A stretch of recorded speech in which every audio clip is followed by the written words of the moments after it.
A father was taken from this world by his own daughter, a mother by her son-in-law, a child by another child. None of them wanted to do it. All of them were following the orders of one man. Kitakyushu, Fukuoka Prefecture. Between 1996 and 1998, inside an unremarkable condominium in the Kokura district, 7 members of a single family lost their lives. Not to an intruder, not to a stranger, to each other. When the truth finally emerged, investigators found no physical remains, no evidence of what had happened. The only proof was the testimony of a teenage girl who had spent 4 years inside those walls, and who had been forced to witness everything. The man responsible was not a figure from organized crime. He was not physically dangerous in any conventional sense.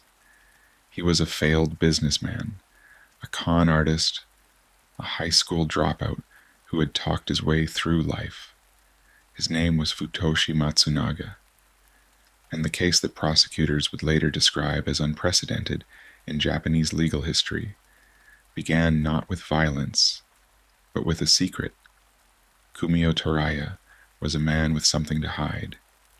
He had a criminal record, and in 1994, he made the mistake of confiding in Matsunaga about it. Matsunaga saw an opening, and he took it. He threatened to expose Kumio's past. When threats alone were not enough, he escalated. Kumio and his young daughter were lured to Matsunaga's apartment, the door locked behind them. What followed was not random cruelty. It was a system.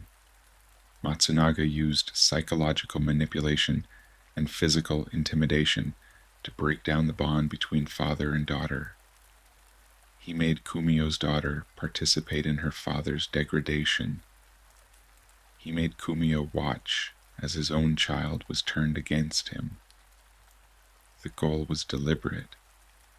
If father and daughter came to resent each other, they would never unite against the man controlling them both. The humiliation was documented, photographed, weaponized, and as weeks turned into months, Kumio's spirit began to crumble. In February 1996, Kumio Toraya died from the prolonged abuse. He was 34 years old. Matsunaga turned to Kumio's daughter. "You were part of this," he told her. "You participated. This is on your hands too." She was a child. She believed him. He ordered Junko Ogata, the woman who had been his accomplice, his victim, and his common-law wife for over a decade, to help the girl dispose of what remained. They traveled to the coast of the Kunisaki Peninsula. What they left behind was nothing. No marker, no ceremony. It was as if Kumio Toraya had never existed. To understand how Matsunaga became capable of this, you have to understand the futon business and a woman named Junko. Futoshi Matsunaga was born in 1961 in Kitakyushu. He was intelligent, charming, and deeply manipulative. In high school, he was transferred to another institution after an inappropriate relationship with a younger student. He married at 19, had a son, and conducted at least 10 affairs while married. In 1982, he met Junko Ogata, a former schoolmate from Yanagawa. He promised to marry her. Junko's mother, Shizumi, saw through him immediately. She tried to separate them. Matsunaga's response was to commit an act of violence against her that would haunt the family for years. By 1985, Junko had attempted to take her own life. Matsunaga used it against her. He convinced her that her family despised her for the attempt, that only he truly cared. She moved in with him. He started a futon company. By 1992, he had defrauded associates and acquaintances of 180 million yen. He and Junko were placed on Japan's most wanted list. They evaded capture. After Kumio's death, Matsunaga found a new target, a female acquaintance of Kumio's. He told her he was a graduate of Kyoto University. He promised marriage. He took more than 5 million yen from her.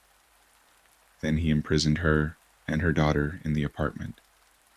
She escaped by jumping from the second floor in March 1997. She survived. Her daughter was released. That same year, in April, Junko went to work one morning and did not return. Matsunaga called the Ogata family. Junko is missing, he told them. But then the threats began. He told Shizumi about the violence years earlier.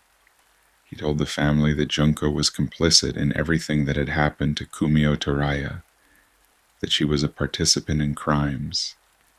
He demanded money. The Ogata family, terrified and desperate, handed over 63 million yen, roughly $777,000. It was not enough. Matsunaga staged his own death. He orchestrated his own funeral. When Junko heard the news, she returned and found him alive. The trap closed. Junko was subjected to renewed control. Then Matsunaga turned his attention to the rest of her family. One by one, he brought them into the apartment. Junko's father Takashige, 61. Her mother Shizumi, 58. Her sister Rieko, 33. Rieko's husband Kazuya, 38. And their 2 children, Yuki, age 5, and Aya, age 10. 7 people, including Kumio's daughter, now lived under Matsunaga's control. He used the same methods he had perfected on Kumio: psychological isolation, systematic humiliation, and a single devastating tactic. He forced them to turn on each other. He created a hierarchy in which every person was both victim and enforcer. No one was innocent. No one was safe. Then one by one, the family began to disappear. December 1997, Takashige Ogata was the first. The 61-year-old father was subjected to prolonged abuse at the hands of his own daughter, Junko, acting under Matsunaga's direction. His heart failed. January 1998. Shizumi Ogata, the mother who had tried to protect Junko from Matsunaga years earlier, had been driven to a breaking point by the psychological torment. She had stopped functioning. Matsunaga ordered Rieko and her husband Kazuya to end her suffering. She was 58. February 1998. Rieko Ogata, 33, had been physically affected by the conditions of her captivity. Her hearing had deteriorated significantly. Her husband Kazuya was commanded to take her life. Their own 10-year-old daughter, Aya, was ordered to witness it. April 1998. Kazuya, shattered by what he had been forced to do, was confined to the bathroom. Matsunaga gave no direct order for his death. He simply stopped providing food. Kazuya did not survive. May 1998. Rieko's 5-year-old son, Yuki, was next. Under Matsunaga's direction, Aya, still only 10 years old, was forced to participate in what happened to her own cousin. A child made to harm a child. June 1998. Aya Ogata was the last.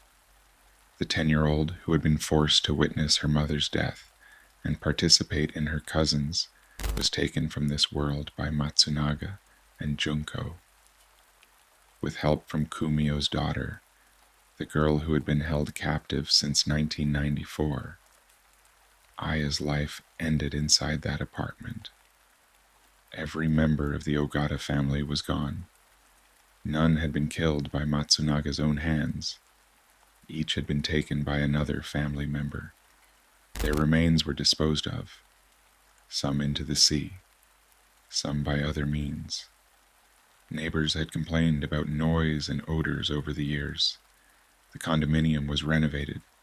The crimes were buried under fresh paint, but Kumio's daughter was still alive, and she remembered everything. On January 30th, 2002, she escaped. She was 17 years old. Matsunaga tracked her down within 2 weeks and brought her back.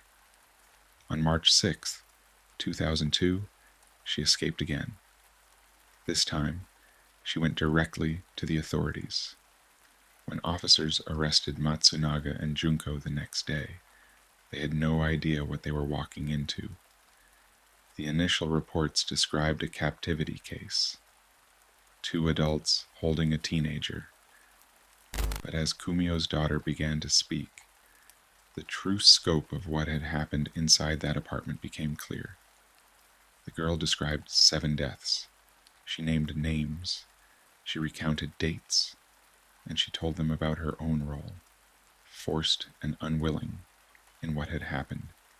Junko Ogata confessed. She admitted to her role in every death. Matsunaga insisted the women had fabricated everything. He showed no remorse. He claimed he had never touched anyone. The prosecution faced an extraordinary challenge. 7 deaths, no physical evidence, and a crime scene that had been renovated years earlier.